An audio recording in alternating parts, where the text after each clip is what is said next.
Okay, magandang araw sa inyo, no?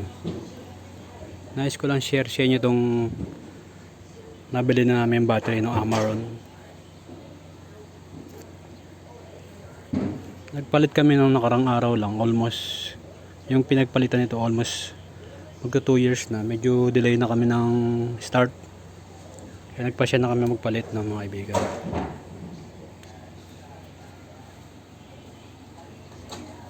Nakakabit po ito sa Mirage G4, no.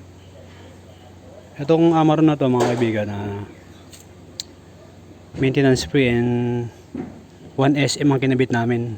Kasi dati mas maliit po dito eh. Ngayon magandang klase po ito kaya nasubukan po namin sa isang sakyan po namin. Kaya tested na po.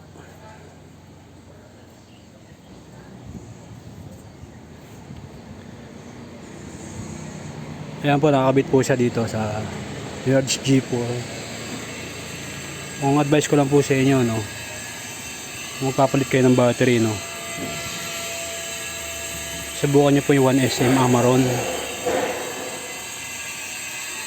Kasi yung dati nakakabit po rito yung stock, medyo maliit po dyan.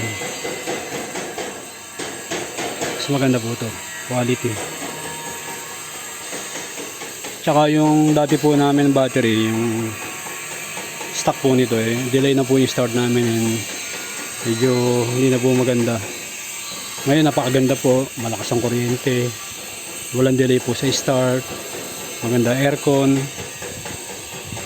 Amaron, maganda po ito.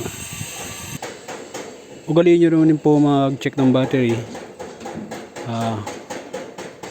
kasi ito po yung battery po natin, no, 2 to 3 years, no, check nyo na po.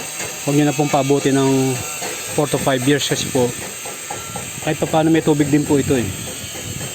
At sabihin po natin na maintenance free, meron pa rin po siyang tubig.